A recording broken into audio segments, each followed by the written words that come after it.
be recorded. So Yes, it will be recorded.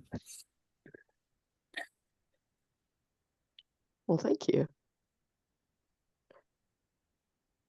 Okay, we'll give just another minute or two. This is being recorded, so don't make sure to have the proper decorum for our staff that weren't able to make it because they're working games somewhere.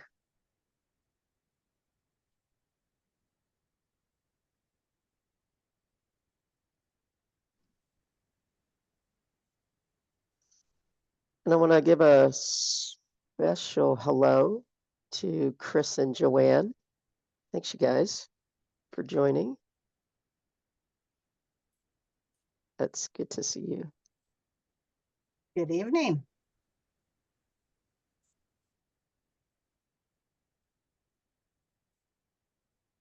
All right, we'll go ahead and get started because I want to make sure to be respectful of everybody's time, and then as folks sign on, they'll catch up. So, all right, thank you for joining our first of the season GNAC Chat.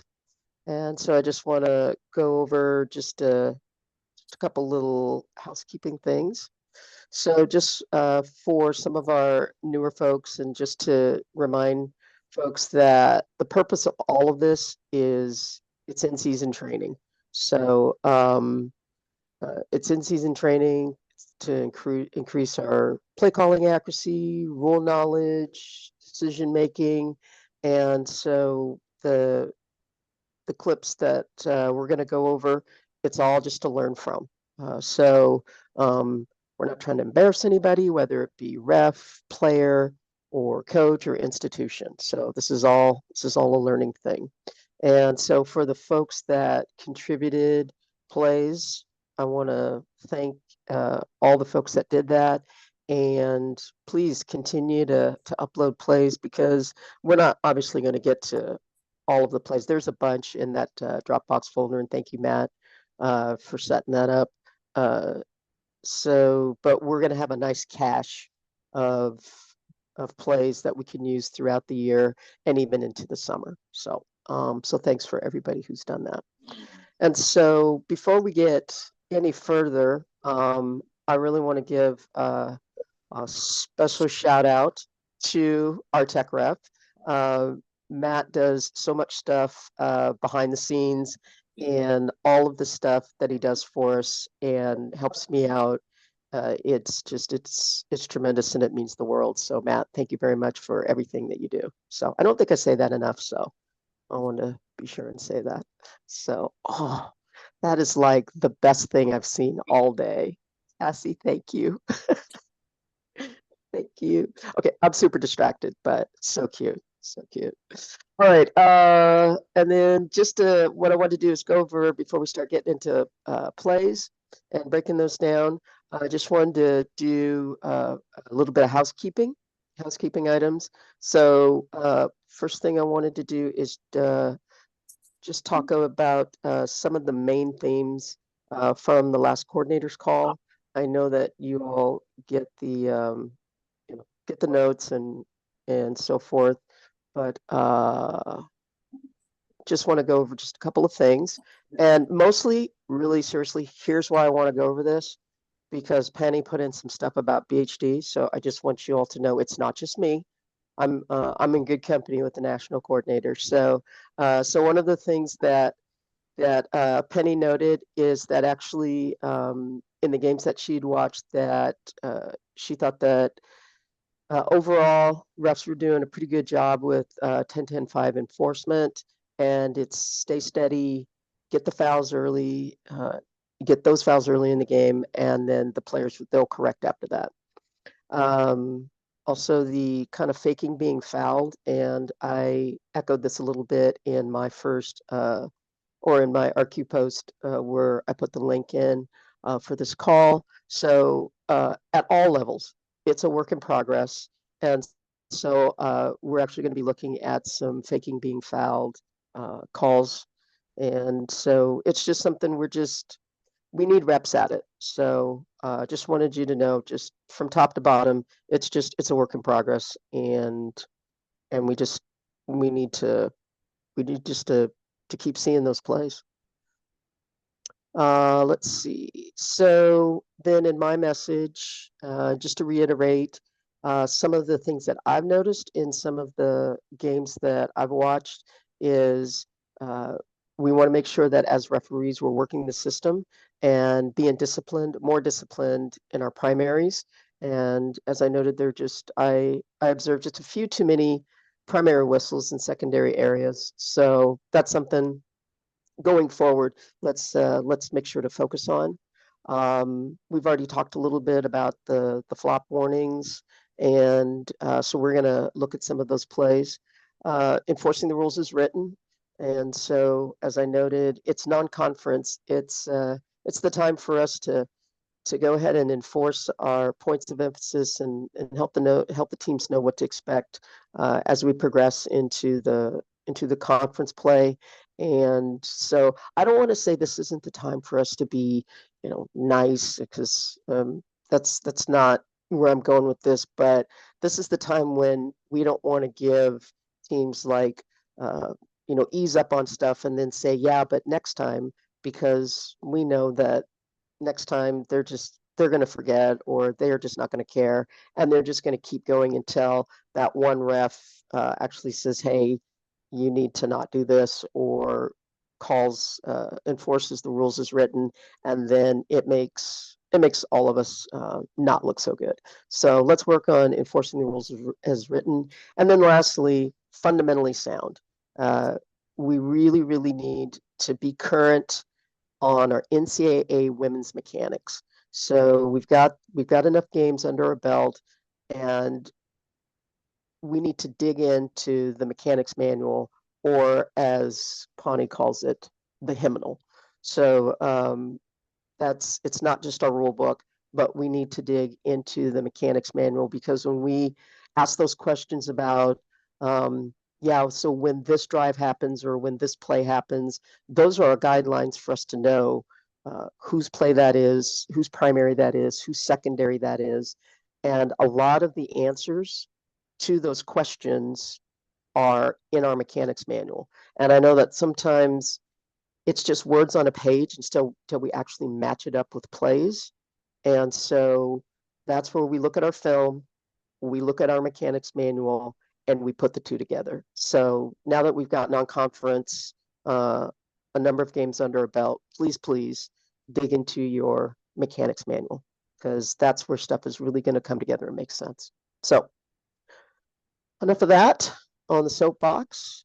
So what we're going to do is we are going to start off with a play that actually came from our the coach at Simon Fraser. So there was wanted to ask about a play call, and so we had a little bit of a dialogue, and he wasn't pissy about it. I mean, actually, he was just in his pretty typical Bruce fashion, where he was pretty tongue in cheek about it. But he just kind of wanted to know, hey, what went wrong on this? And so we're going to break down that play. Let's see, Tom, who was on that play, he's on, and I cannot see everybody on screen. So, Tom, it was you, Stace, and BLB. Yep. So I think of that. I think it's just, unless Stacy and I can't see you and you're on.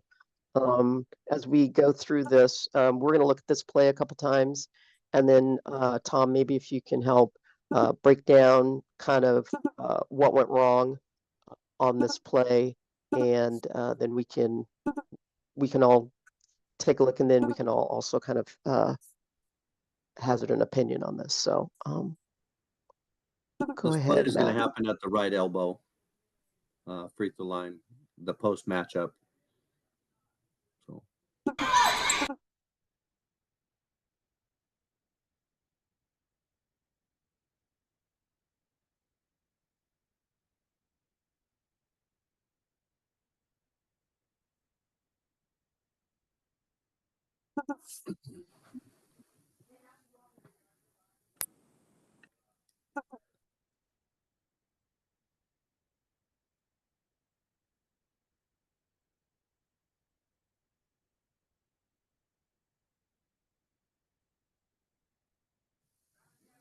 Me personally,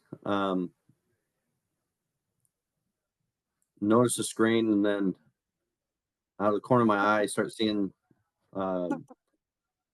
those two players bodying each other, and as the pass goes, I go to the high post, and I see the throw. I see the girl get thrown right there, and I'm like, my first reaction was, "Oh, that's Brittany's." And by the time I realized, shit, that's mine, um, she was already at the block, and I just was self-talk to myself was like, "Oh shit, that's mine," and it was just really late, and a late whistle would have been better than nothing in this play.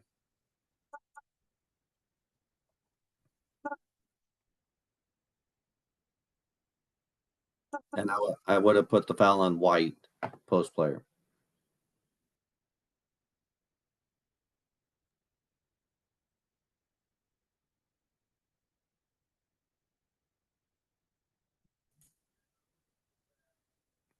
Julie, did you want anything else on that? No, sorry. I'm just looking at this. So let's see. So let's go back. Let's see.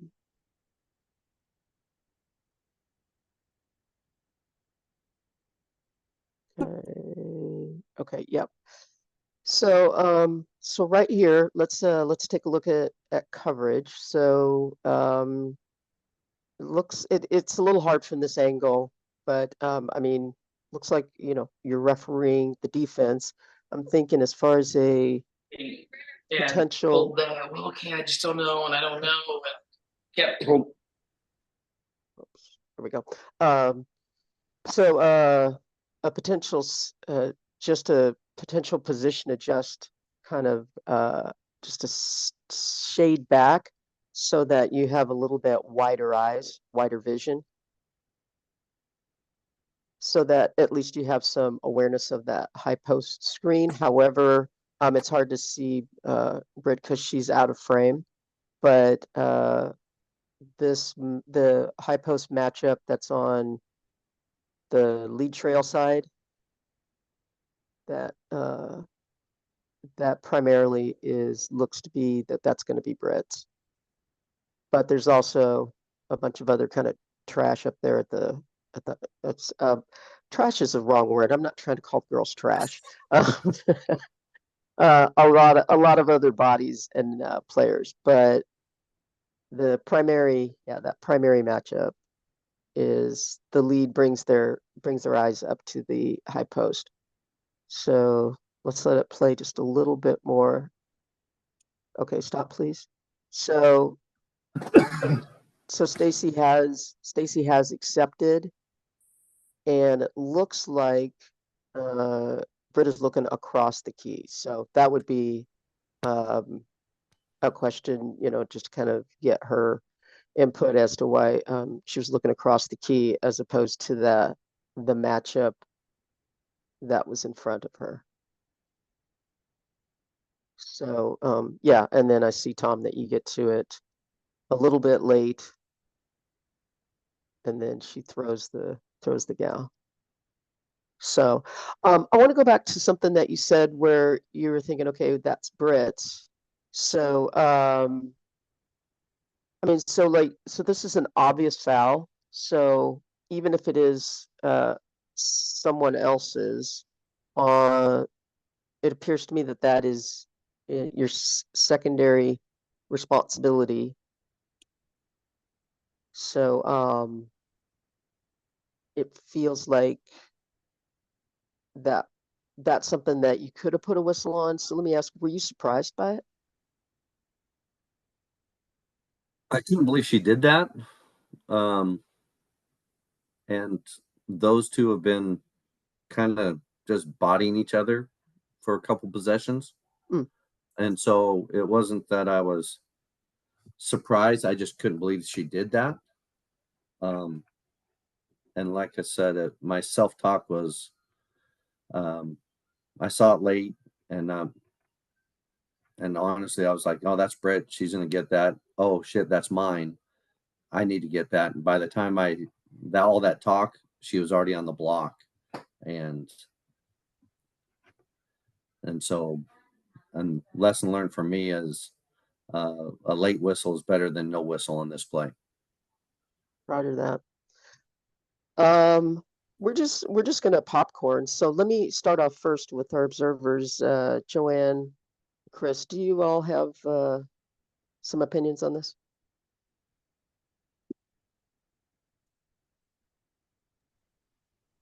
I'd be curious what Tom would have called in this particular situation, because I sure don't see a basketball move.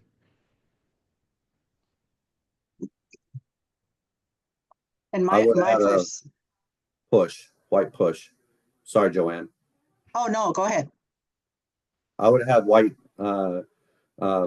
with the push on that, and I would have probably asked my partners, shall we go to the monitor for a possible upgrade on that? That would be a good decision. Is that just because you guys are much more knowledgeable on the rules than I am?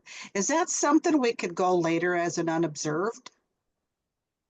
I mean, was that discussed? I mean, certainly that play had to put antennas up. So,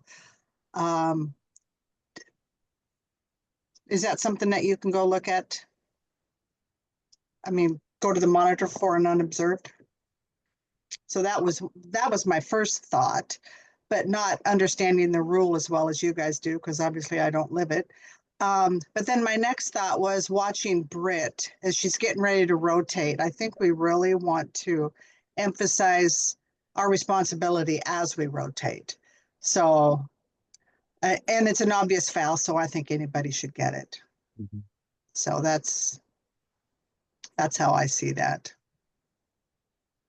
Tom, I And yes, like your, Joanne, we can go to upgrade. We can Yeah. go to an unobserved on that, Joanne. Thank you.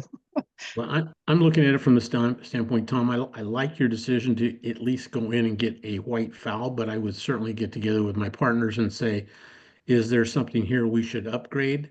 Because she definitely grabs her and throws her. Can't find that play in a rule book anywhere. And because we didn't have a whistle at the time, what's the time frame? And because you had, obviously you were aware of that, Tom. So did the thought of, can we go look at that as an unobserved? And did that enter your thought process?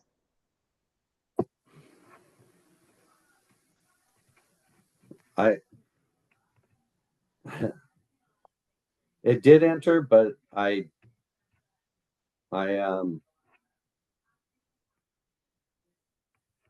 it didn't enter my mind, but I didn't bring it up until we were in the locker room. So Got it. And it's just one of those that I don't know why I didn't have a foul, and I should have. So Well, so I think the takeaway from all, and thank you, Tom, for breaking this down and yeah, for the discussion. So I think what's good about this play is now going forward, Tom's going to be, well, and the whole crew is going to be even more prepared for this, not just this obvious foul action. That's not where I'm going with this, but anytime when we have multiple players at this free throw line extended, even though there's three of us, that is a weakness in our coverage. It's just, you would think that because it intersects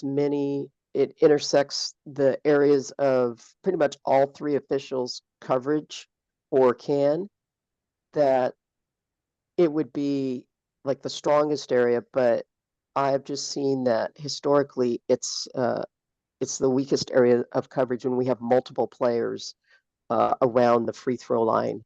And so this is just another illustration of that.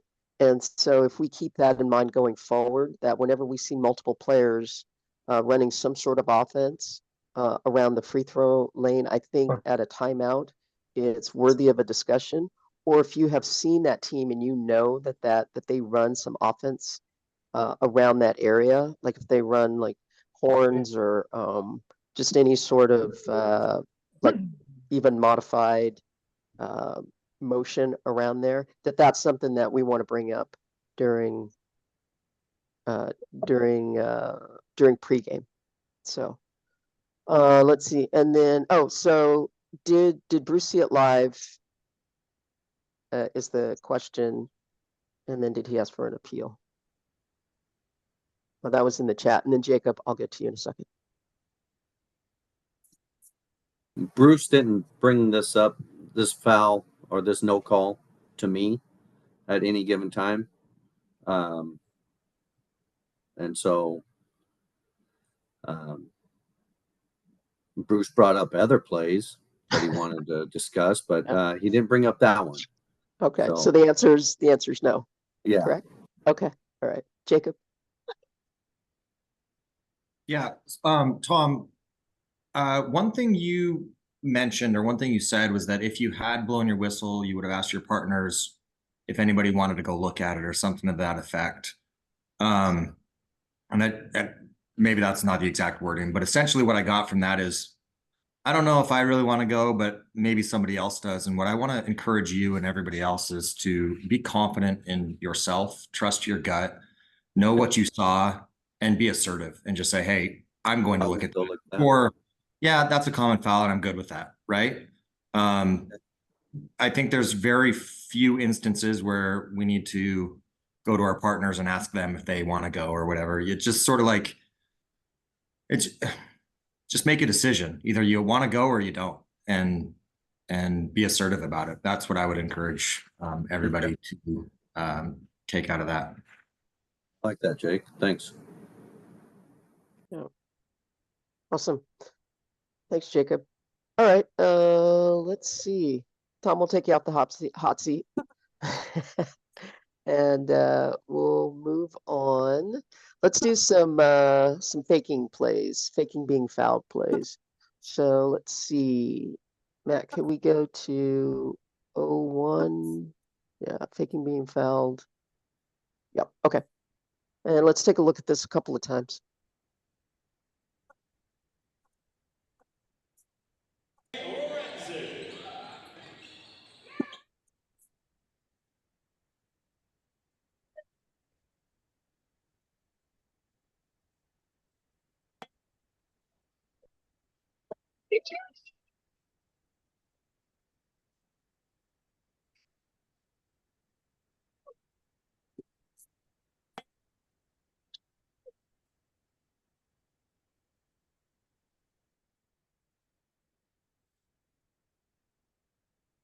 All right. So Cruisin', I believe you are on the call, and Yes, ma'am. do you want to talk about this play a little bit? Yeah, so I believe, if I'm remembering correctly, I think I had at this point already 2 offensive fouls. And to be honest with you, I couldn't tell if there was contact or not contact. And I couldn't pull the trigger. And so Michael came in and swept it up.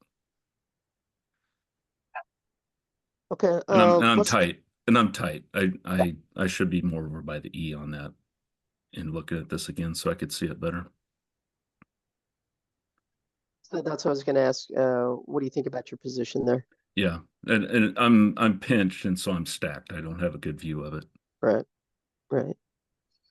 So this was something that I think maybe we talked about a little bit at some summer camps. Penny had put it on her videos about the flop trip.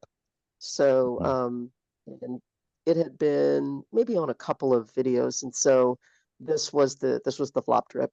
So it's a blocking foul and a flop warning. Yeah. And so this was something where, yeah, you were a little, even though you were a little tight, to Mhm. see if she was, if it was actual offensive foul or not. But if you don't have an offensive foul, and then when we see this this trip, I think that's where you have a second bite at the apple, Yeah. and then you can call a block. Yeah. Do you, just out of curiosity, do you have the other clip that showing that is the real trip block or flop that I call an offensive on? I do, but Same it didn't game? make it didn't Okay. it didn't make the list. Okay. Just the angle wasn't very good. I mean, Yeah. anyway, I have it, but it didn't make the list for tonight. Yeah. All right. Let's see. I cannot see hands. So, with the view that I had. So if we, again, if we want a popcorn, just go ahead and chime in with some observations.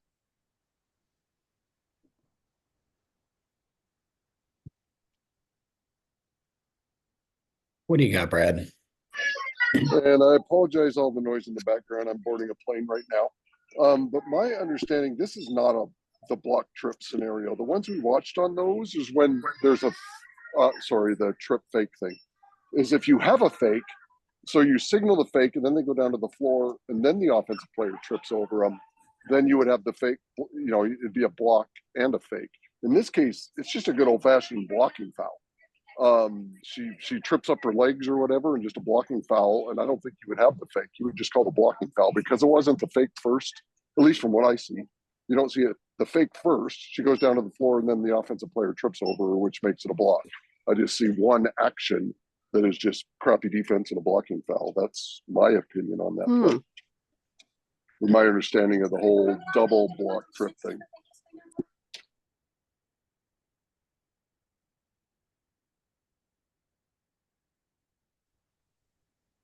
So, that's interesting, Brad.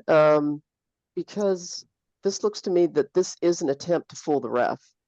She falls back. She falls back without contact to try to fool the ref into thinking that it's a charge, and the maybe the player doesn't trip over. Maybe I was seeing that wrong, but I don't know. This looks like the warning is warranted. Yes, I was at this game, so I saw it live, and I agreed with that. I thought that was a good warning, and Blake had been kind of on a little bit of a run there, so I thought it was really good team officiating in that aspect. That, and Michael, I mean, what else does he have to look at that point? So I thought he was in good position.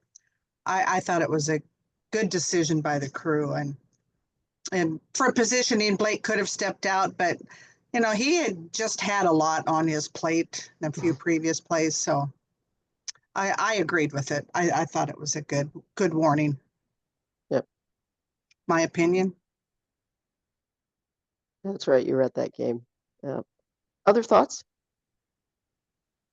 Yeah, I have a question or a follow-up, I guess, on Brad's is, so what do we want to do with this then, Julie? Do we want this to be, do we want to have a blocking foul on this as well? Do we just want a flop warning? Do we want both? And one other note, I don't remember where I heard it, but I don't think we ever want secondary out of primary flop warnings being called. And I'm happy to be corrected on that. That's just something that I remember hearing somewhere. So I'm asking the question if anybody else has thoughts or input on that. I mean, I don't disagree that this is an appropriate flop warning. I personally would probably rather see just a blocking foul, but I'm love to hear further conversation on it. Yeah, this is Stace. Can you hear me? Yep. Yeah, I've also heard that that thing that Jacob was talking about not calling a flop warning on a not a primary call because you shouldn't have seen the whole play, and so you don't have all the information. So I'm just backing him up on that, and I don't know where I heard it from either, but I don't think it's a bad philosophy. Well, so to answer Jacob's question, between a flop warning and a block, between those two, I would rather have a block. And then, we can talk about should there have been a flop warning, but this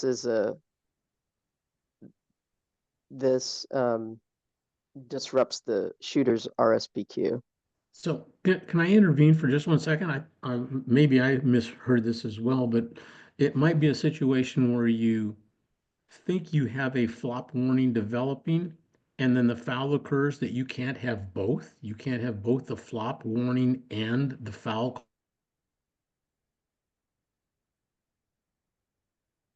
player. Am I misunderstand that, or is that something that folks have heard? You can have both. It's Kenny? what Brad was talking about. If this girl goes down early and then the player trips on her, you have a flop and a foul. Okay. In my opinion on this is just a blocking foul or a tripping foul. Yeah, Chris, to attempt to clarify as well, it's more that if the lead calls a foul and the C calls a flop, you can't have a flop foul on the same particular play. And I think Phil put in the chat that it kind of differentiates. So the same people can't see different things. They have to come together, but you can have in sequential order a flop then a foul, but not at the same time. Yeah, like Jessica's saying, it's like a blarge. You're going to get together and figure out which one you have, a flop or a foul. Gotcha. Thank you, Brad and Jacob, for bringing that up because, obviously I was a little confused on that too. So again, it just illustrates we need some more reps with this rule before we can refine it. So, cool. Other thoughts on this before we move on to the next play?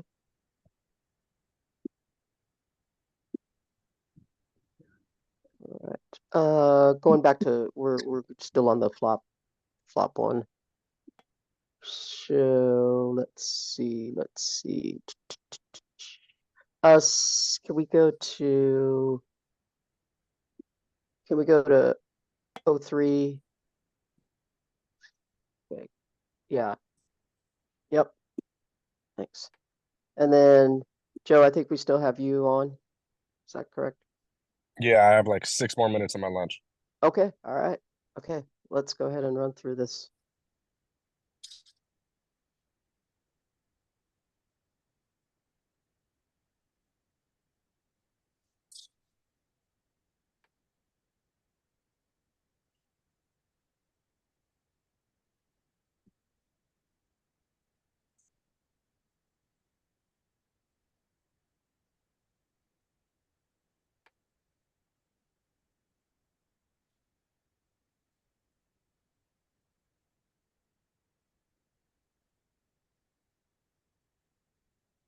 Okay. So, Joe, take us through this a little bit. Yeah. So coverage wise, I mean, the play kind of all happens right in front of me. I feel like I have a pretty good look at this.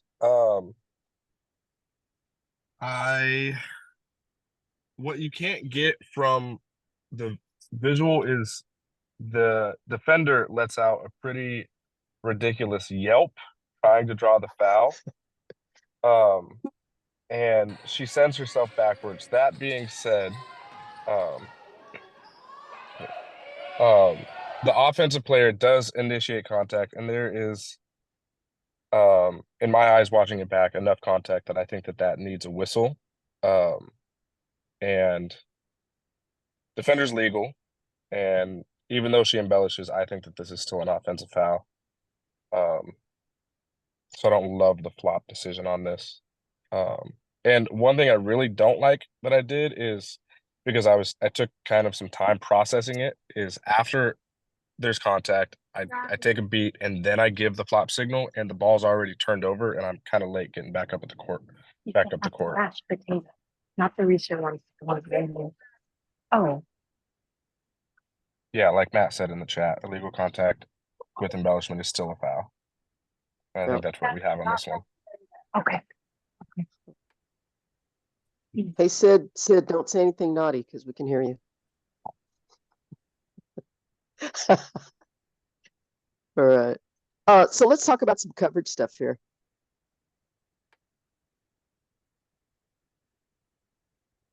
Me?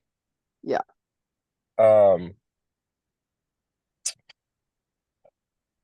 Right there, I have a good look at it. And like if I would have stepped down, I guess I would have had it. I'm unsure of where. I mean, that's a weak spot in our coverage, right? Is seaside block. I'm not sure where if I could have gone anywhere else to get a better look or not, honestly.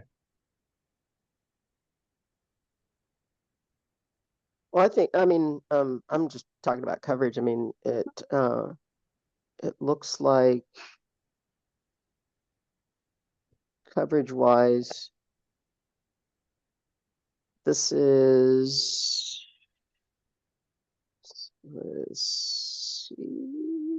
C lead coverage. Somebody help me with what do we think for the primary versus secondary, but this looks like an area right of intersection. So thoughts on that? Julie, I was just gonna, when you were bringing that up, and I haven't officiated this year, but the first thing I thought when watching this play was Joe had the initial drive right here, and then Yeah. and then the pass would make it leads play in my opinion, which would make center a secondary cadence on this. That was just my initial thought. But like I said, I haven't done much yet this year, so. And so I was like, I'm looking at this too, but then like they circle around underneath, and then the gal there in black now she's in front of Smith, and Smith looks to be looking at it, but then now her view is obscured with those two players that are right in front. It was the darndest thing when they kind of went around in a little circle there right underneath the basket.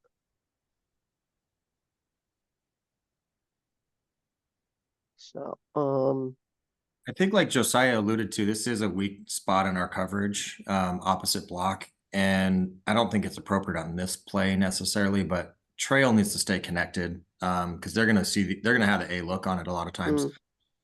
They can see if that player goes through if the offensive player goes through the defensive player, especially on like a banana curl drive from trail. That's not this play, but it's a tough play. Yeah, and I've gotten so many different opinions on this play. Like I've got block, flop, offensive foul, and I've kind of settled on offensive foul. yeah. No, and thank you for sharing this, Joe, and I know you have to go soon, but Jacob, I think that point that you just made, that was gold, was making sure as the trail that we stay connected to these plays. And connection doesn't mean that you're gonna put a primary on it or like ball watch down there, but not being so kind of compressing, I guess, towards the hoop as the players in the play go down there to help you stay connected. So that's a great point. So really nice play. So thank you for sharing that with us. So good deal. Let's see. Let's go to O2 fake warning.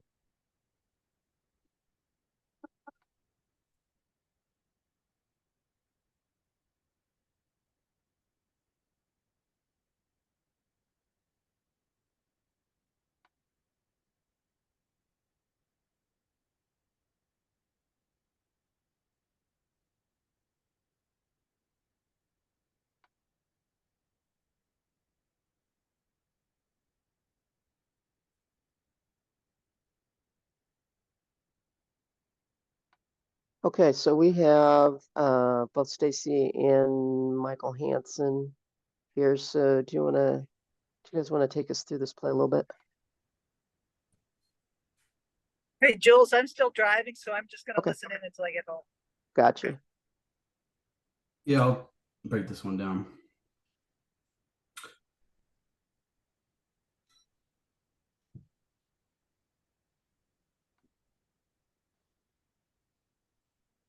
So we got to drive down the lane.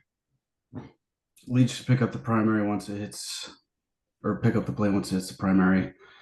For me, man, these plays have been tough.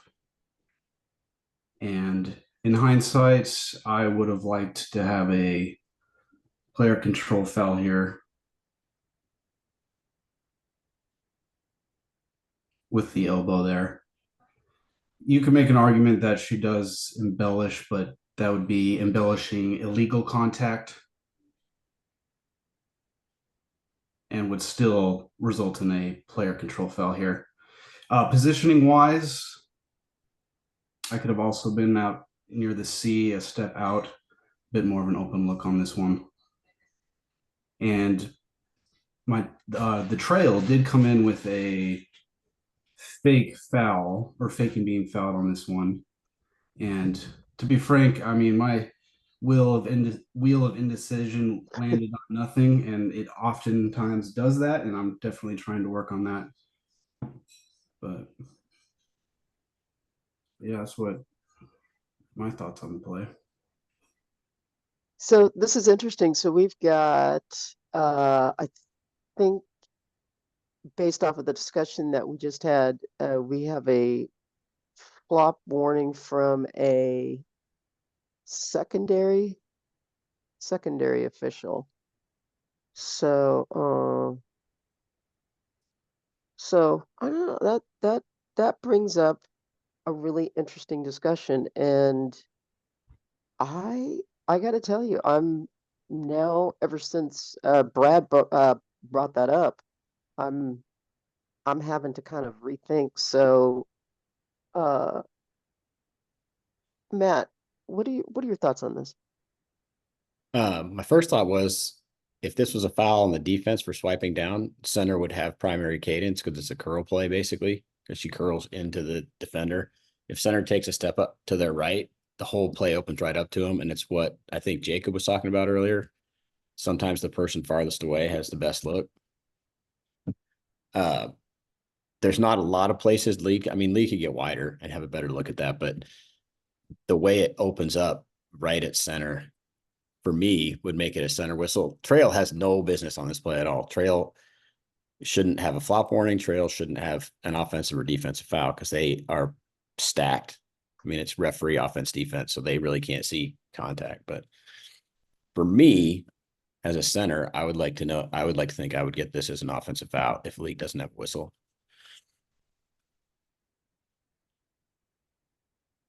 No, like that. Other thoughts? I just have a thought too, because it's been brought up and I never really thought about it, but when an official gives a warning signal and it's not their primary, I think we just need to really be aware of that and have really good pregame discussions about that, because it's not something I even thought of until it's been brought up. And now that I see it again in this play, because I think then we do miss other things when we're focused, and definitely we don't want to take our focus off the flop, but it's got to come from the right official. So I like that point that was been brought up, that we need to make sure the right official is given the warnings.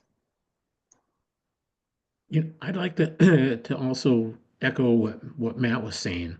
I think if Stacy had taken one step up forward, sometimes when we least expect it, as the farthest official away from the play, it opens up and we go, oh my God, I have the A look on this better than my other two partners. And we have to go ahead and make a decision to make that call at that time.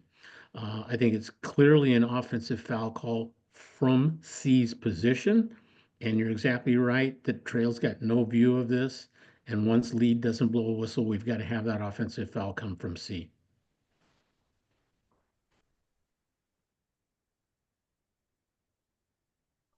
Cool. Other thoughts? I think can't wait to get home to take a look at this play. Yeah. I just think a great rule of thumb on this play too is if we're trying to determine if they are faking, when she goes to the ground, she doesn't try to catch herself with her hands or anything. Her hands go straight to her face, which is a direct indication of she got hit in the face. When you're faking, she's like heading to her face right away, not catching herself. She got hit in the face. That's one of the things that we can look for to realize whether they're trying to be embellish or if they really got hit.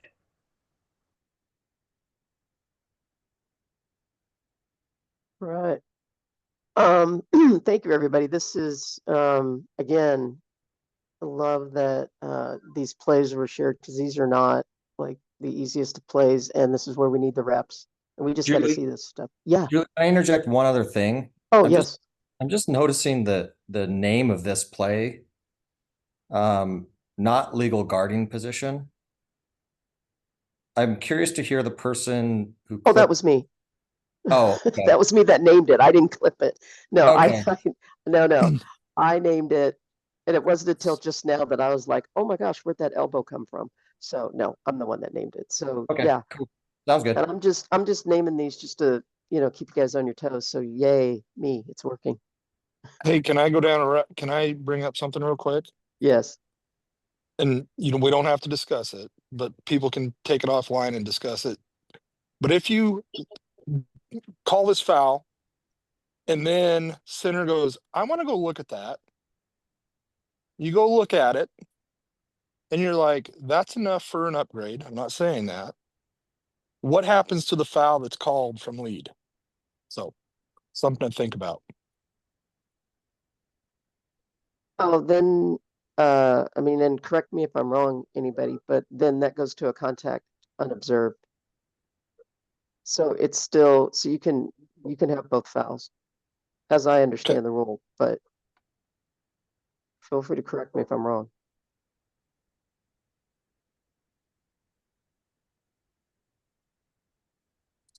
I just wanted some discussion on that because we could have gone and looked at this.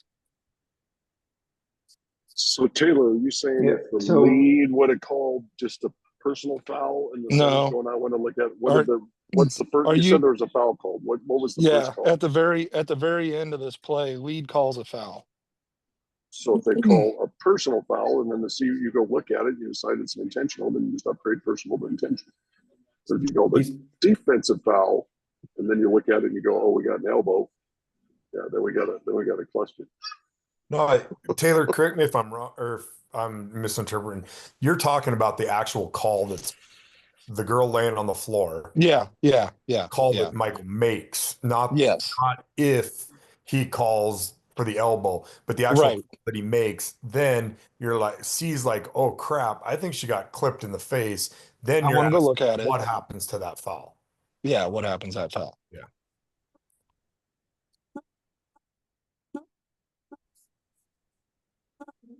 Did you hear that, Brad? I don't know if you can see the play, Brad. I can see the play. I got about maybe 10 minutes for it. What's the original call that you're that you're saying if it happened? Oh, a no call. She got no call. No call, a no. So you go to the monitor. So center goes to the monitor and says, "Hey, I want to go look at that. I think she got hit in the face." So center, we send everybody to the benches. Center goes over, looks at it, and says, "Yep." Well, everybody comes to the conclusion, yes, they want to upgrade that. An unobserved intentional foul. What happens to the foul that lead calls on the end line? What is the foul lead is calling on the end line? That's what's I don't know. confusing me. I don't know. I don't know what he's calling. Michael, what did you call there? Michael Hansen.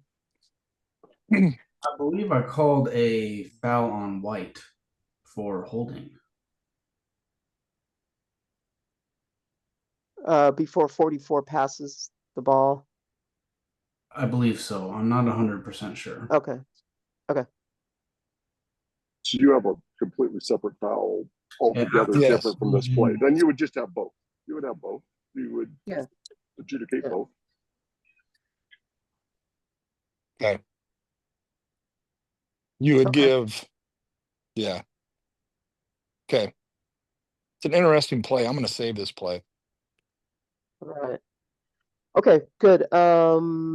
Thanks again, everybody, for really good thoughts on this. So can we go to 05 fake warning MSUB?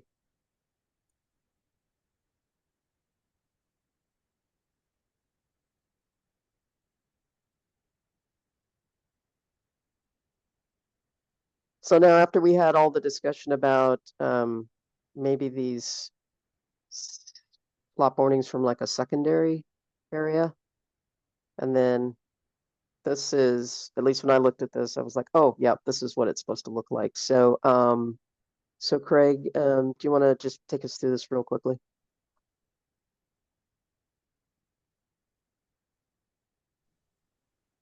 Craig, are you still on? Yeah, I'm here. It wasn't my game, but I can. Oh, I'm sorry. Who's down on the baseline? Man, I thought it was you, Craig. Sheldon, Jeremy Coons, and Kate Hansen. Oh, Sheldon, are you on? So, Caitlin, you're on. Sheldon, are you on?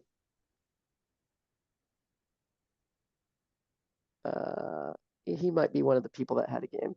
Caitlin, you're on. So tell us a little bit about this. Take us through here. Yeah, so we pre-gamed this player. I'm sure you all have as well. And in this game, she actually took an offensive foul. She had a play similar to this where it was a block, and she had this play, which was a flop. So this was just a decision that Sheldon made that he didn't think that there was enough contact. And he had the best angle to see if there was any contact at all. And the way he explained it to us in the locker room was there was no contact.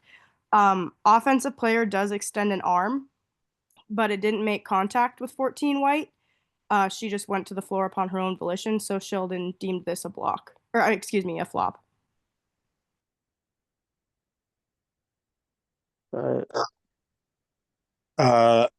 Later on, Sheldon actually, after watching it, he said, and again, I'm just saying what he says, but he says he probably should have just passed on it and played on. So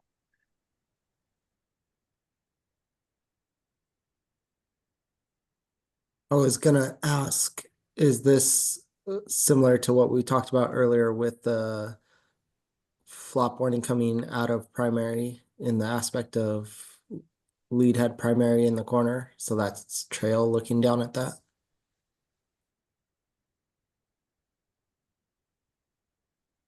Oh. Hmm.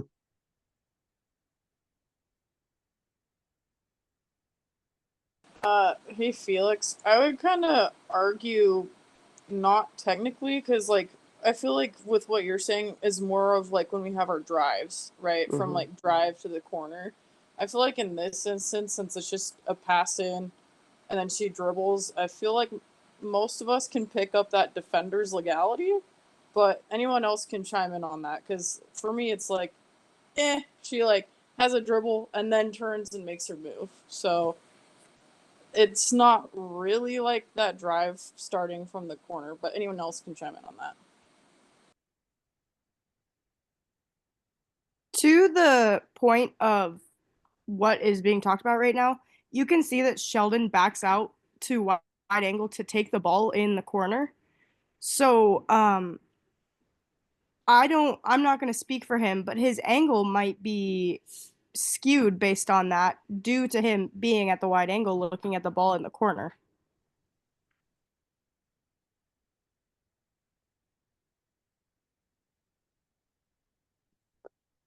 Yeah, when I first looked at this, it looked, I mean, just so the angle that the camera is, and then where Sheldon, not Greg, is, it looked like an informed opinion to me.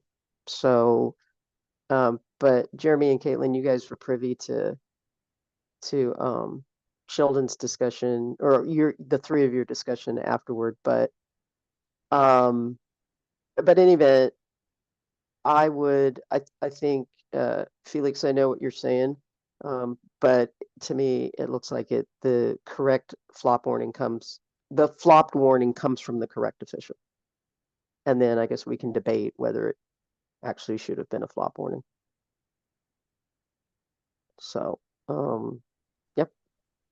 Those are my thoughts. Caitlin, you did bring up something, and I actually have noticed this, and I don't have any plays on this, but when we are the lead, and this is something that I've noticed, when we're the lead and we are taking the ball out in the corner, I have noticed that we are backing up like a lot to go like almost to the 3-point line.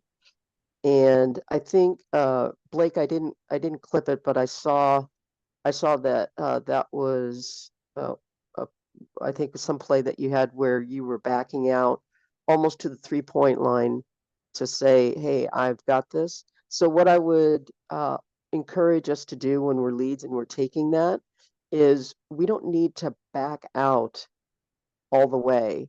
We can actually turn our bodies. So at this tournament, I was at the Billings tournament, and we missed a rebound foul because the lead had backed out, and then it was a weak side rebound that the center had full view of, but the lead called it, and the lead was like really far away, so it ended up being a call incorrect. So I would say for those of us that are backing all the way out to the close to the 3-point lane to show that we're picking that up, I would encourage us not to do that and stick to our wide out position that's in the manual, and then you can turn your body to show your partner that you've got that play. So those are my thoughts. And I know that's not the clip we're looking at here, but I'm willing to entertain other opinions on that.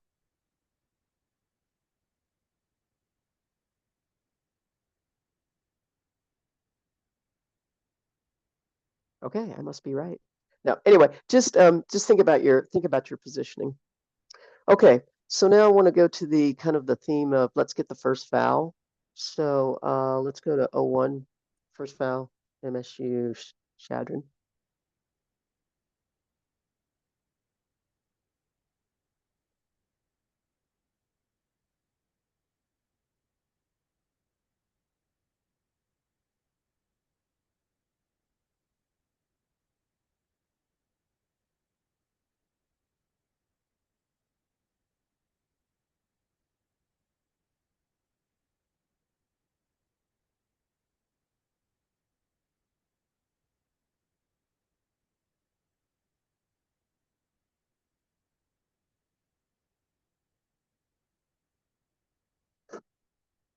Okay, so maybe Jeremy, Caitlin, you want to take us through this play a little bit?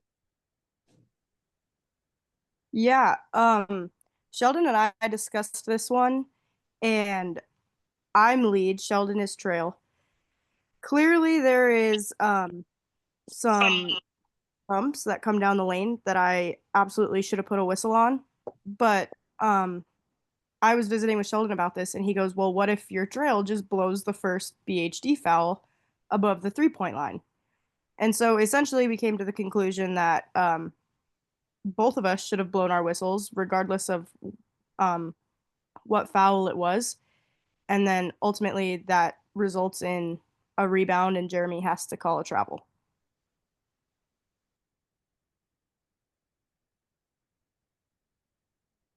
Jeremy, thoughts on this?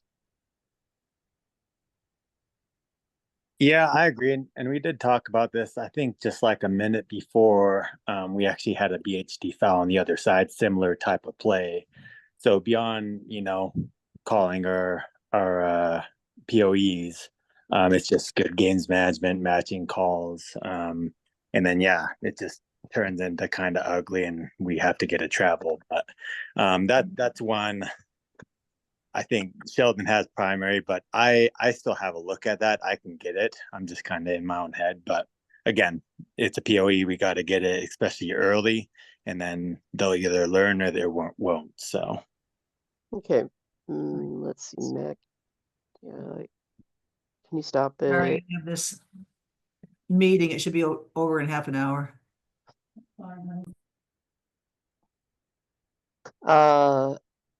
So let's take, okay, so right here in this still shot, oops. So, who's got the primary match? Who's got the on-ball matchup? Sheldon.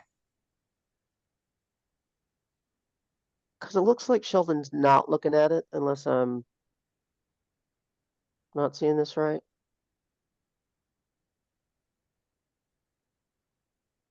So it looks like he's looking up the floor to identify a secondary matchup.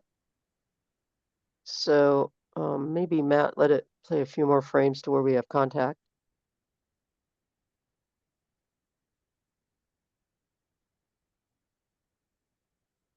So now it looks like Sheldon's looking at it, but it looks like he might have, it looks like he was late to it. Because he was looking up at the floor, looking up the floor. So he was late to it.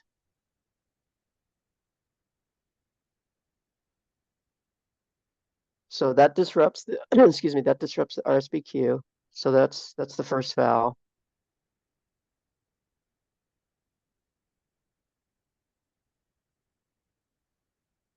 And then it's hard for me to tell the legality of her because she actually may have been legal there. And then we have a possible push that becomes a travel.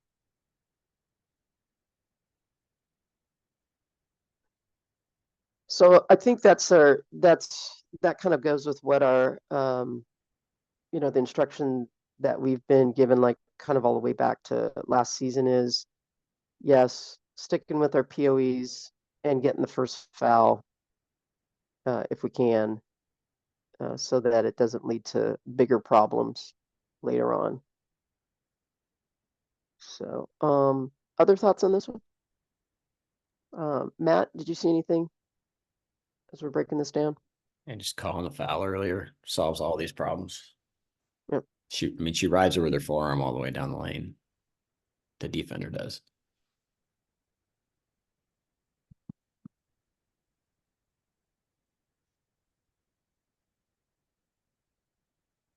And it's early in the game. Get that stuff. Stop it.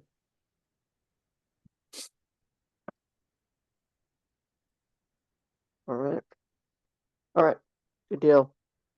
Thanks, thanks, Caitlin and Jeremy, for breaking that down for us. And then let's go to the number 2 first foul.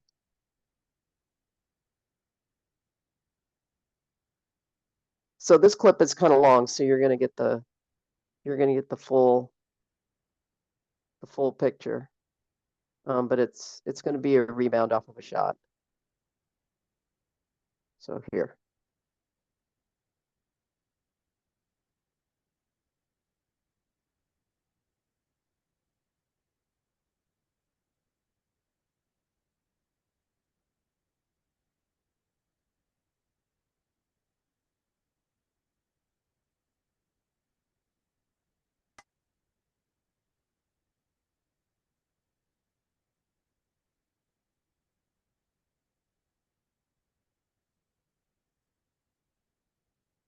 All right.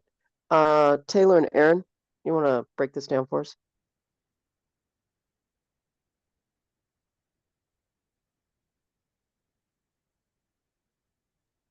If you guys are still there. There you are. Yep. Yeah, I saw the clamp. Someone said to me once that the person with the straight arm is usually the one getting fouled on the clamp. And so I could tell that the one that was holding on was Alaska, Anchorage player. And so I was just like, yeah. And then she kind of threw herself around and I was like, I'm not giving that to you because you were the one that created that whole mess. Didn't passed on a foul that's an obvious foul. But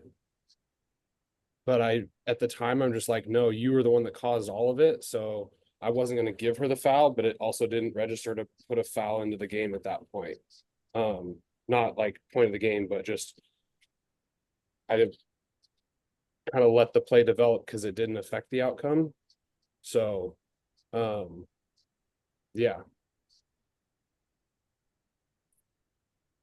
And I got Heather? I guess I'm thinking the whole time that black's never in a bad position for a rebound. So my antenna's not up about what black's going to do right now. So what I'm looking for is like a two-hand push, and I never see that. So I'm just trusting lead that because black's in a good position to rebound. If they don't push off, we're fine. She goes straight up. But then bam. I don't see that inside because I'm just looking at black on my primary. Yeah. Black Yep. 32. Yeah. Yep. So I'm just watching that. She's not in a bad position. So the only thing I'm going to look for is this two hands of the push to the back. If it's a long rebound, my side. And I remember seeing that and thinking, well, I don't know how she got there. I knew black didn't do anything wrong. But it didn't put I was not in the position to call a foul, at least in my head. So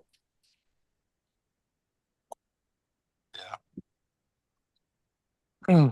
That's so I think this is a good illustration of also of what we've seen in the NCAA videos is let's get the clamp and let's get the first one. So if the clamp is on white and we put a whistle on it as soon as she disadvantages black, then again maybe we can avoid some of this ugliness. And then Aaron, I get though where you're saying, well, now if you put a whistle on white as she's quote unquote getting flung to the floor, but she's the one that starts the clamp. yeah, she kind of throws herself to the floor, like throws the arm up. She was trying to draw attention to it, not that black threw her to the floor. Oh no, understood. Yeah, Yeah. she's trying to simulate that. But again, kind of to Matt's point on that last clip, I mean, it's 8-8, and we're probably just back from our media, our first media. well, So and I appreciate Matt stopping that right there. If I take a step up, maybe I can see white go in there and clamp. I just had a game the other day where I saw something similar to this, but I just don't know because white in the next frame is going to go up and grab that arm, and that's what starts it all right there. If I'm not watching my rebounder on my side, I can maybe get that. I mean, thanks, Matt, for slowing that down right there so I could take a look at it. But I got to tell you, I'm more concerned about black pushing white in the back there. Any thoughts? All right, party people. Left.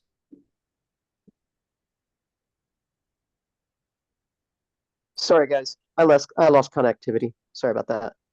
What were you saying, Taylor? Did you get it? Well, Matt did a already. Leslie, shut your phone off if you're in the locker room. Bad things can happen. Matt had paused it earlier where if I would have taken a step up, I maybe could have seen white make an initial clamp. Thanks for all that going away.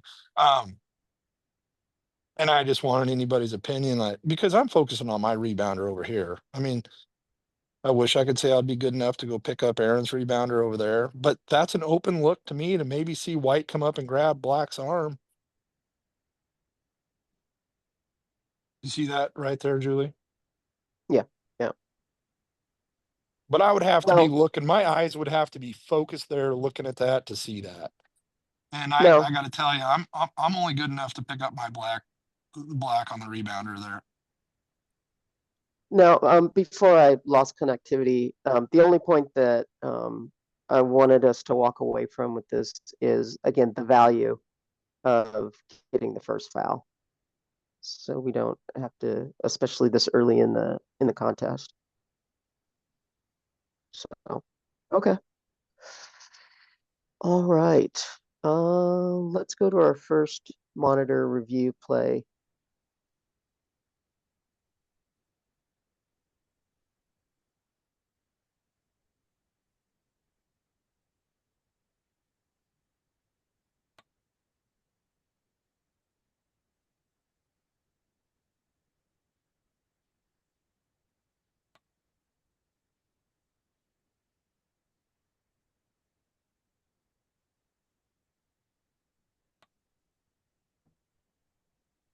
I was wondering if this one was going to come up.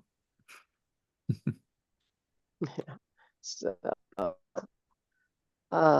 do we have Roland? Do we have you on? I didn't see him. Okay. Like, do you want to Yeah. take So us through this a little bit? my level of awareness on this one was I was looking to Roland for a reaction, because to me, my viewpoint wasn't enough to say, hey, we need to look at this. But in retrospect, I should have. And just being 100% transparent, I was looking for a reaction from him. When you look at a partner and they kind of have that, hey, wait a second. And then I was going to be there for the reassurances. Yeah, let's take a look. But he was very stoic in his call, and so I was okay with it. And of course, this was my first game back, so I was a little more reserved. Shouldn't have been. And of course, I'll speak a little bit for Michael. He's not on the call, but we talked about this a lot after watching it. And he was not going to come in. He was AT&T. So, but this is a play we definitely should have gone and looked at and upgraded for an IF, because this is clearly a move by the defender in a not in an advantageous position. So. And Julie, I was at this game also, and just looking back at my notes, I did put that, and we talked about it in the locker room, that's definitely should have been an intentional or gone to the monitor to verify the call. But because it was on a fast, it was so quick like that, and Michael was at the other end, I don't think Blake had a good look. So yeah, definitely one that I think Rolando should have made the decision once he called the foul, that either call the intentional at the spot or go to the monitor. Should have. Yep. So when I first looked at this play, I was like, Oh, Julie, you locked up. You still there? happened so quick. So I know here we've got the still shot. You and were so, Julie. sent We it lost you to the me, whole comment. We What's lost that? everything you were saying. We couldn't hear Oh, what you were shoot. saying. Yeah. I'm sorry. Or at least I couldn't. I'm sorry. No. I'm having connectivity issues, so I'm gonna turn my camera off. You Maybe got that'll another help a bomb little bit. cyclone? No, not yet. So when I first saw this, and I'm like, and it happened so quick, and so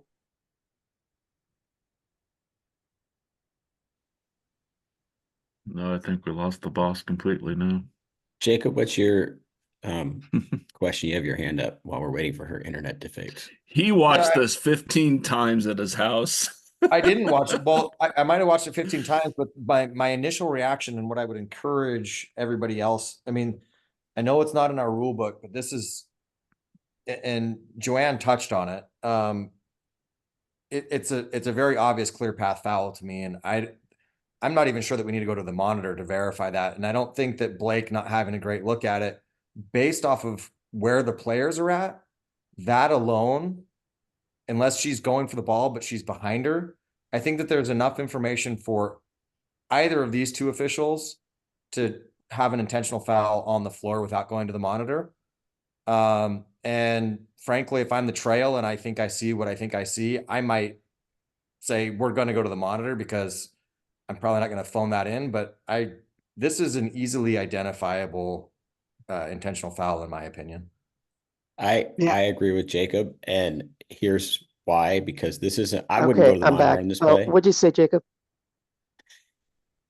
Well, Matt's going to reiterate what I said. I'm going to reiterate what he said. I would not go to the monitor on this play because it's a rule. It's not a judgment. It's a rule. There wasn't a legitimate attempt to make a direct play on the ball, and the contact was designed to negate an opponent's obvious advantageous position. Those are the first two things in intentional foul. We're not saying, did she hit her harder? We're just saying she violated a rule.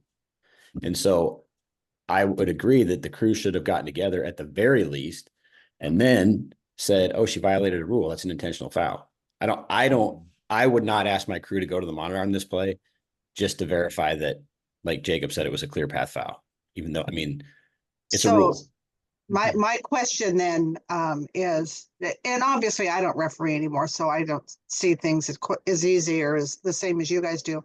But my question is, should Blake or Michael have come to Rolando? He didn't signal. He just signaled, a foul, a personal foul. So when you see that he didn't signal intentional, you come to him with information at that point and say, that looked like an intentional foul. Should we go to the monitor? Does that kind of help validate it, or do you want him to change it at the spot? I mean, how would you go to your partner with that, Matt or Jacob?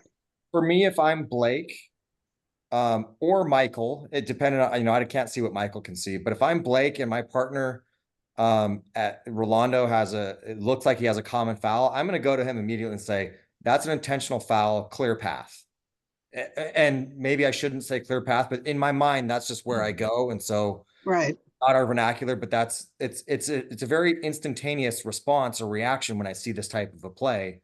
And so, yeah, I'm going to get to him immediately and say, that's an intentional foul. Do you want to upgrade it, or do you need help? Kind of depending on the right.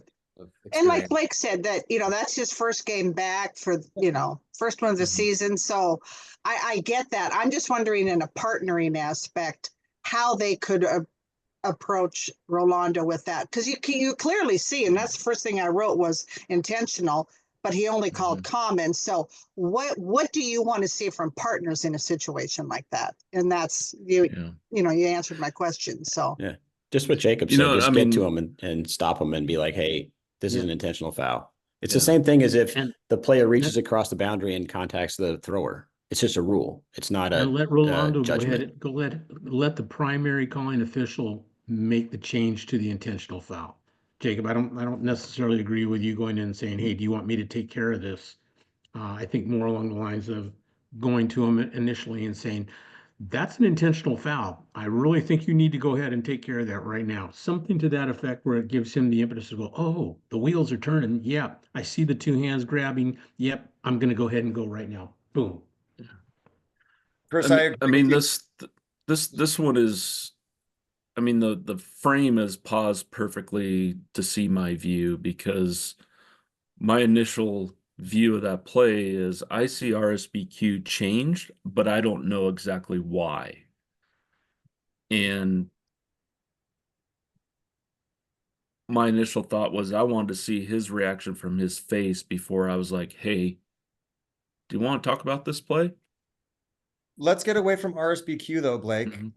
Let's get to where the players are on the court, because this has nothing to do with RSBQ when we're talking about a clear path foul, negating an obvious whatever our phraseology. An obvious advantageous position. Yeah. So this is not.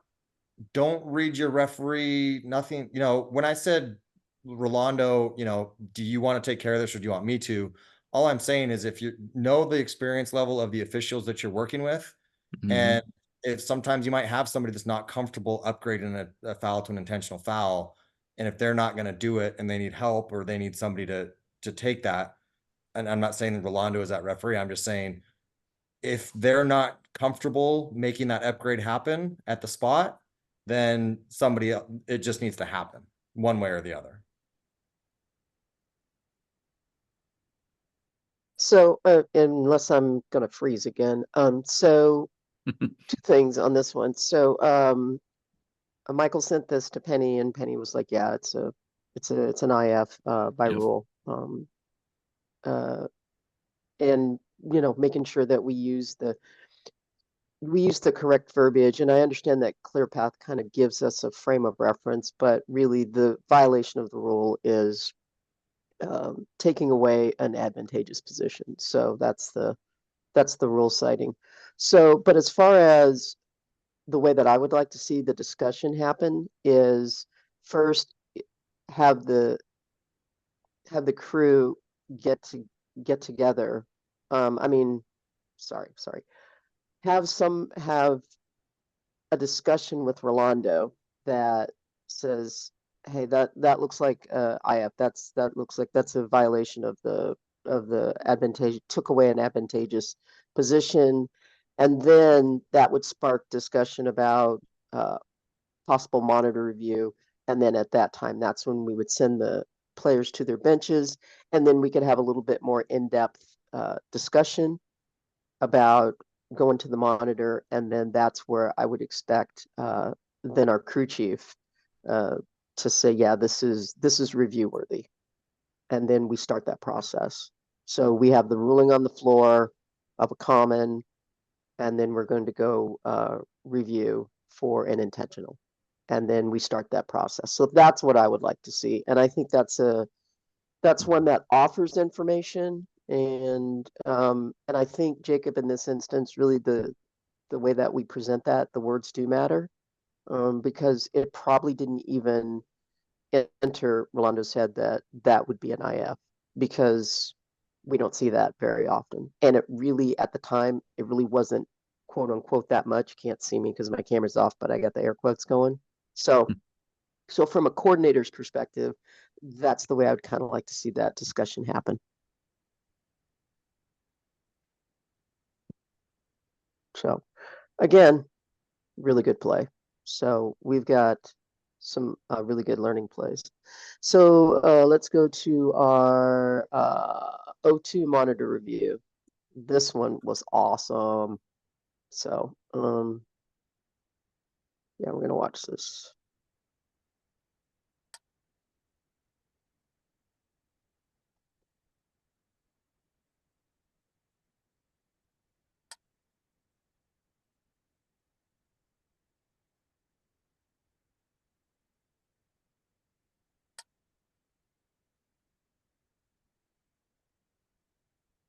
All right, so we got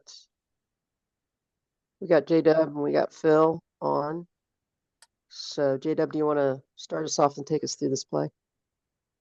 Sure. So I see the contact and my body starts shipping it. Oh, where does the contact happen? In the block table side. It's an off-ball foul. And red chucks white. And I see the contact and I start shipping it because I hadn't processed it. And then I process it mid-ship and I'm like, wait a second, I'm not going anywhere. And so I tell my partners, and then I see the ball go in. And so we talk about it and we have to review it. So that's the basics of it. Phil, you want to chime in?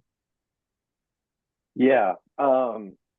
So when I hear whistle and get my eyes to Jessica, I see the body motion, and we're still in the first quarter with so hey, sometimes unorthodox plays happen. We think it's an offensive foul. I've done it many times. I start turning. I'm like, wait, nope, that's a defensive player.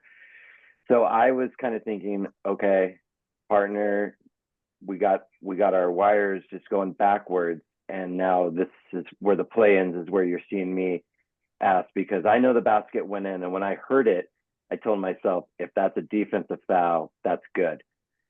And that was all I kind of knew at the time. And then we went to the monitor and saw the rest of the play.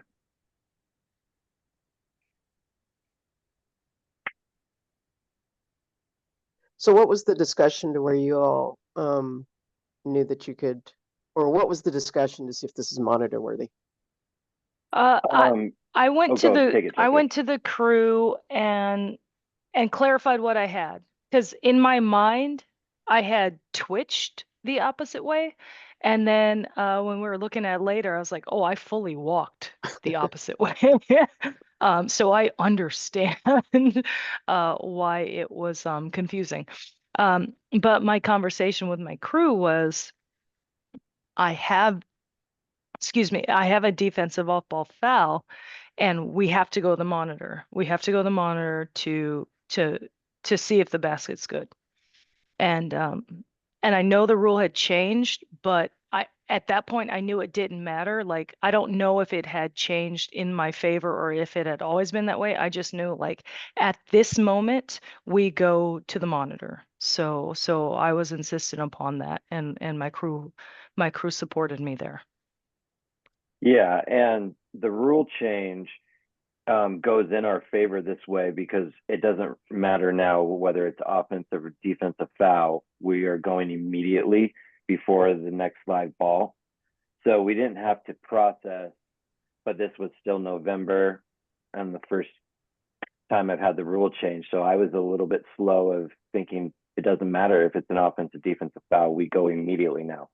Because past years, if this was a defensive foul, we would have waited until the next media or end of quarter.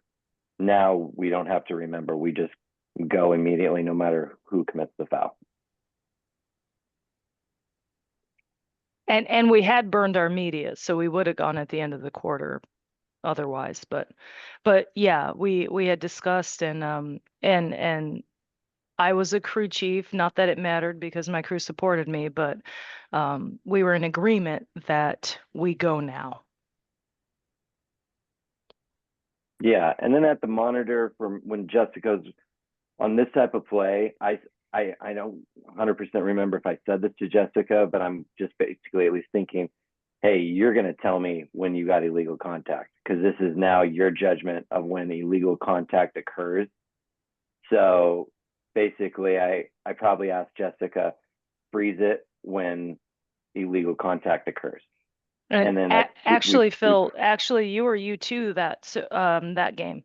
So we didn't bring you to the monitor, because in Peter's, in my mind, it was crystal clear that the basket didn't count. So we didn't bother to bring you in. Sorry, not sorry.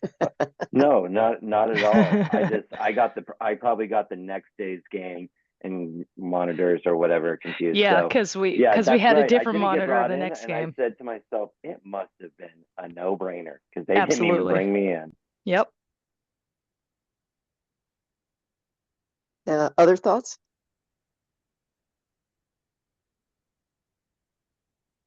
I was watching this game live, and I was like, what happened? And I actually had to back it up, because I didn't know why you had your fist up. And then I was like, oh, now I know. And so on this play, to break it down, I'm actually looking at this play that we got where the foul occurs. When I see it, I got a defender right between me, the defender that I'm sure Jessica is blowing on. And then I got another one with her back, and I kind of see the contact, and I thought it was because she ran in to the backside of the player that is currently just right above the arc. So when I saw it, I was like, I think she just ran into a bunch of people. I can't see that the player that commits the foul forcibly gives her a chuck. This is just your classic chucking the cutter, chucking an off-ball person that old school coaches still preach. Like, someone comes across, you let them know that you're there. So I'm glad that Jessica has the whistle on this, because I'm staring at it, but I can't see if this girl is just running into a bunch of other girls, or like we see on the film, defender gives her some. So walk me through, Jessica, why you took the U1, and because I take it that's Phil at the inline, right? Yes. So why take your U1 in that situation and not Phil? To be quite frank, and I'm not trying to throw Phil under the bus, but Phil didn't believe we had to go to the monitor at that point. We had a slight disagreement, and again, the only reason why I was insistent upon it was because I had a 4-hour flight and I studied it on the plane. Well, Seriously, no, I don't like, fault yeah. I don't fault you for no, this is a great play to go to the monitor. You use the tools that we have available to us. Yeah. But I think I mean, I haven't had this play yet, but I think I'm gonna grab the person closest to the play and say, you're gonna go to the monitor with me first. Sure. Yeah, and then I would also get, sorry to interrupt, but I would No, go also for get, and on a play like this, and you're the crew chief, why not get everybody's opinion on it to give everybody practice at it? But more importantly, then if you have to explain a play to the boss why you decided to do something, it's just not you and one official, it's you and the whole crew. Yeah. No, these are great points, and I totally hear you. And my thinking at the time was, I'm gonna go with my U1 because if I have to default between the person that supports me and the person that doesn't, and again, not throwing Phil under, we're gonna go in order U1. And then if it was close enough that I needed a second opinion, Phil was going to come in. Like, I wasn't going in thinking Phil doesn't have a say. But when we went to the monitor and it was so crystal clear, it was like, oh, we don't need to waste anyone else's time. Let's just get on with the game. Well, just give, what I'm saying is, and I get what you're saying, but just give Phil to have the opinion, to have the view you did. Sure. Because he could go up to you and say, hell no, we don't need to review this. But then after he sees it, he's like, oh yeah, okay, I see what you saw. Yeah, good get. Yeah, and to me, I didn't need that. I didn't need that confirmation because of what my U1 gave me. Can I interject just one real quick? My concern with the conversation with that is the U1, the U2, and the crew chief. I think it should be the calling official, the nearest official. I don't think it should be what you are on paper. I think it should be all of the crew, and that concerns me how you kind of separate them by how they're listed on the page versus how they are on this play. Right. Does that make sense? Yeah, absolutely. That would absolutely. be my concern. Yeah, and to me, like I said, I was going to bring both of them up. But when we saw the review the first time, it was like, oh, I don't need to. It was really clear the first time, but I totally understand. Yeah, but it wasn't like I had excluded Phil because he disagreed with me. It wasn't like that at all. It was just like, okay, but like well, Taylor we're gonna said, look, and U1 comes up, and then we don't need the U2. That's all it was. But the lead versus the U1 or the C versus U2. Mm-hmm. Okay. So let me just bring it back, because this is an awesome discussion, because these are the types of things that when we are as a crew discussing on the floor what ruling we have and reviewing, is this by rule? Is this something that we can go to the monitor for? What do we have? Can we go to the monitor for it? And even if there is some disagreement, I don't, that's okay. That's where we discuss those. And then that's another reason why when we know a particular rule, because this does not come up all the time, and especially so early in the year. So when we have confidence in our rule knowledge on this particular play, I don't have any problem with Jessica saying I have 100% knowledge or confident that this is something that we can review. We can review it at this time, And that's just a discussion. That's not, as Jessica said, that's not anything against Phil. That's just a discussion. And so I hear what everybody is saying about, let's make sure that we're not excluding anybody. But also remember on our review or in the manual where it talks about we can take longer when it's a little closer to when it's more crucial part of the game, end of the game. If it is apparent, as it is here, that the contact happens before white goes into her gather motion, then we don't need that third official to come in if it is clear as day like this, especially this early in. And it's like we don't need to use a bunch of time and have everybody go to the monitor for a 2 versus 3 when the 2 officials can see it was, either a 2 or a 3. So what I would like to take away from this and illustrate to everybody on the call is this play doesn't happen all the time. We've got officials that are having a discussion, a good discussion, and making sure that a rule's not misapplied. So at camp this summer, I talked about, I think there were 5 times when rules were misapplied, and 4 out of the 5 were around monitor reviews. So this whole play, this discussion, while maybe the discussion's not quote unquote perfect, it was a discussion, it was a reasonable discussion, and we applied the rule correctly. So that's why I love that Jess, actually you and Phil submitted this play. So thank you for this and great discussion. So let's do one more play. And let's end with 03 monitor review. And I know Joe, he had to go. But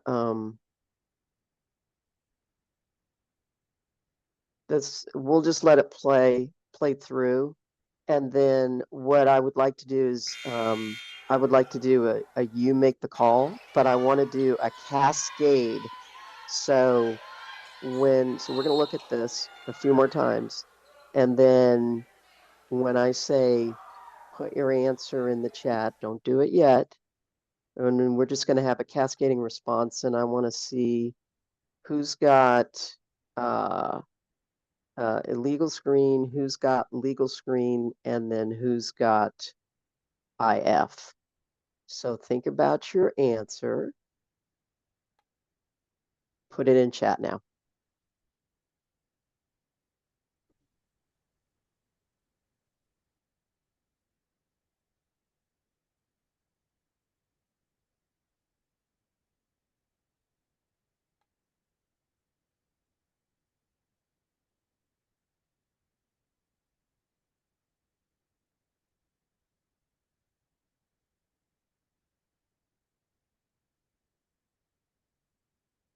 All right. So for the most part, we've got illegal screen and we got a few IFs. And we have, okay, so for who, just somebody just popcorn in for somebody who said, illegal screen, tell me why you have illegal screen. Are we supposed to write it in the chat or talk? Oh, it's been in the chat. So yeah, Okay. I had it cascaded. So yeah, go ahead. So you have a garden variety illegal screen. Yeah, no time or distance. Okay. For whoever answered IF, chime in on why you have IF. Severity of the Excessive. contact, severity of the injury. Mm-hmm.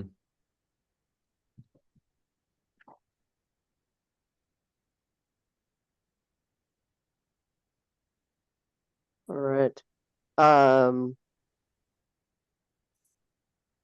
So Greg, are you on the call? Handy? Yes, I'm driving at the moment though, but yeah, I'm on the call.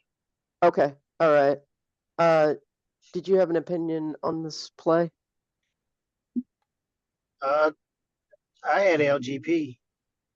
Legal guarding position on the Yes. screener? On the screener? Yes.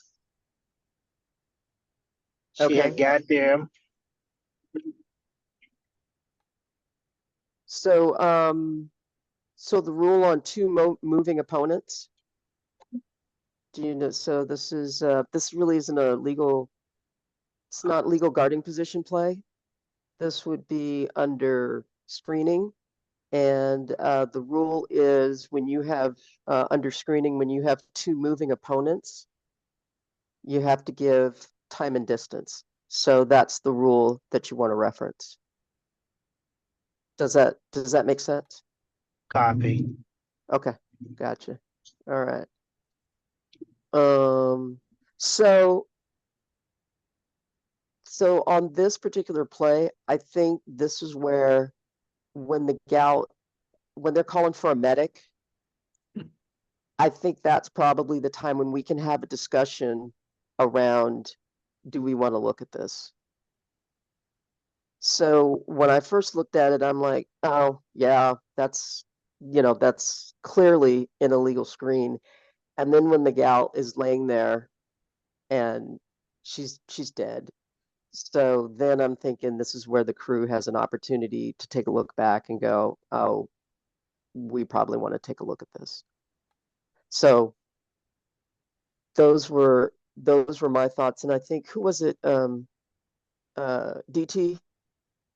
were you the one that chimed in with severity? I'm sorry, David Chaden. Yeah, it was Hey, him. Julie, can you hear me? Yeah, I can hear you now. Hey, sorry. Yeah, I had and yeah, I initially when I saw it, I didn't have an upgrade until she was laying on the ground. I was like, oh yeah, severity of the injury. Yep. So where we had an opportunity to talk about the discussion with the crew on the previous play, this is where it would have been nice to at least have a discussion, because while they were attending to the player, it gave the crew an opportunity to have that discussion and send the players to their benches, because everybody had pretty much, was kind of relaxed anyway. So those are my thoughts. One thing, this isn't a typical wind up and follow through play, but to me, she goes through. Like that's I'm another. sorry. I said I'm sorry, say that again, Sarah. I said this isn't a typical wind up and follow through play, but to me, she follows through with that little shoulder turn, like kind of at the end there. She never stops. She just like keeps going through her, like with that little turn. So I would add that as an additional criteria on this. Q, did you have an opinion?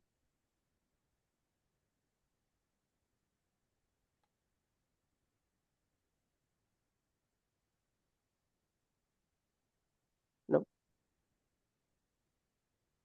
So Julie, I agree with Josiah's initial call. And then I think one of our other two officials needs to go to him immediately and institute a discussion. And depending on what that discussion ends up being, there's definitely some opportunity for it right now. Agreed. Yeah. So. I have a question. Yes. She clearly walks away. Like if you watch her walk away, that's a little concerning to me. I think we should 1000% have eyes on her. Until she's like in her coach's arms. Am I wrong in that?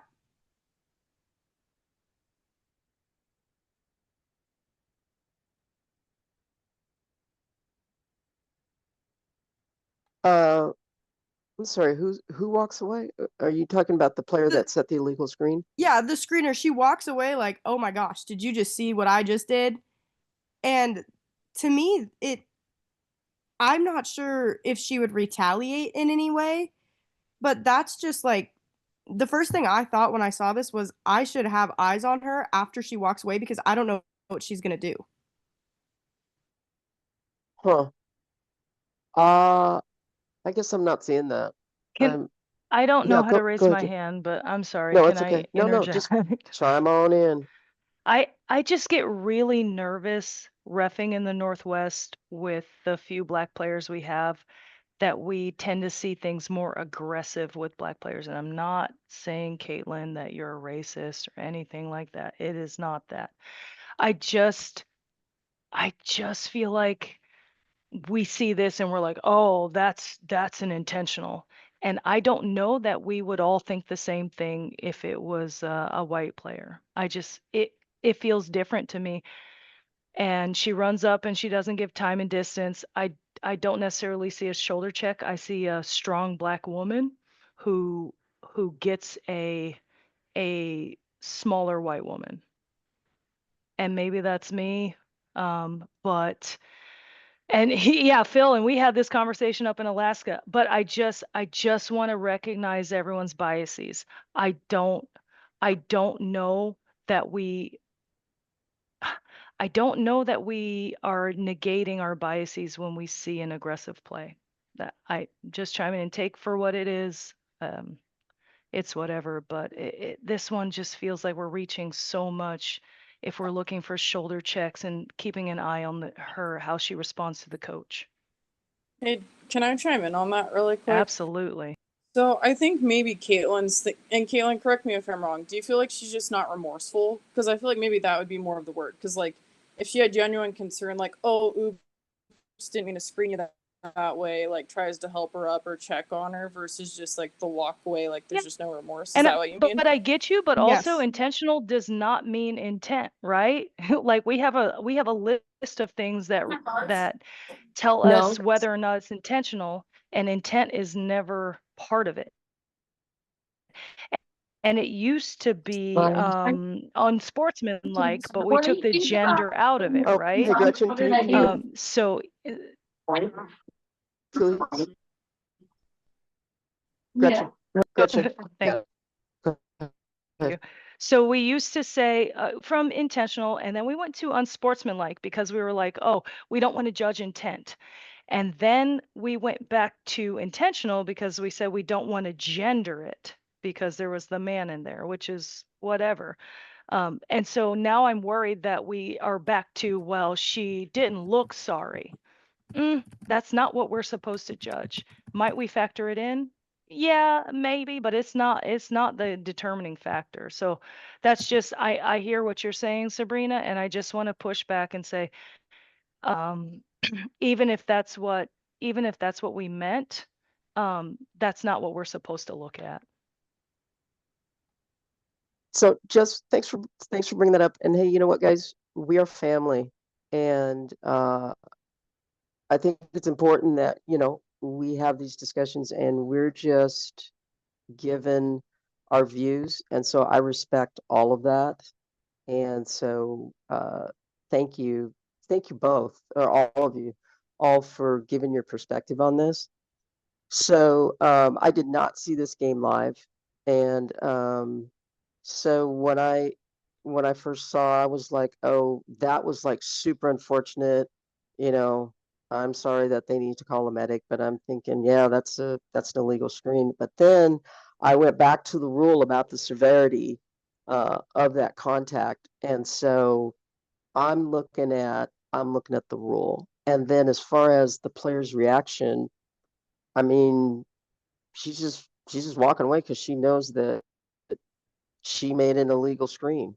And I mean, for me, that's pretty much all that I saw. It's an illegal screen. It's an illegal screen that we see all the time, and it should be called. And then it's what comes after, where we then need to understand our rule around intentional foul. And I'm with Jess in that we actually called it a flagrant.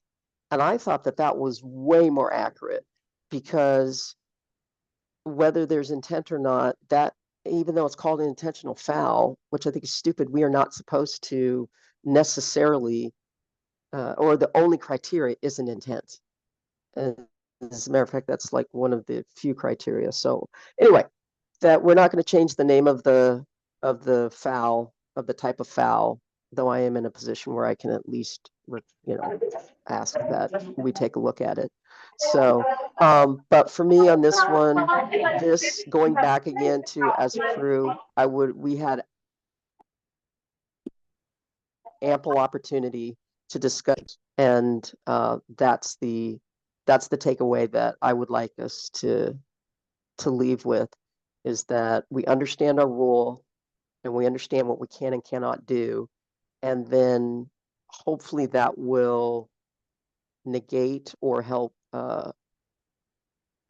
put us all on an even understanding, and then we don't have to worry about any natural bias or not. So that is my advice to the folks on the call. But I love that we had this discussion.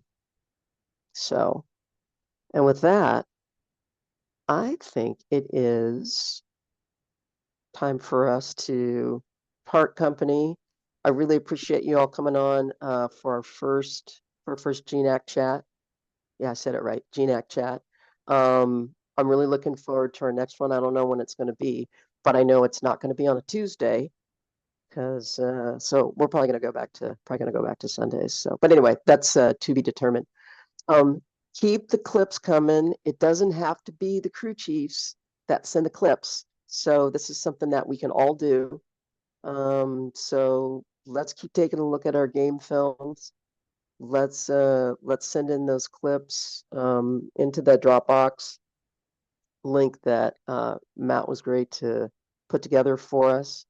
And are there any last questions or parting thoughts? Is it going to be the same box through the whole year?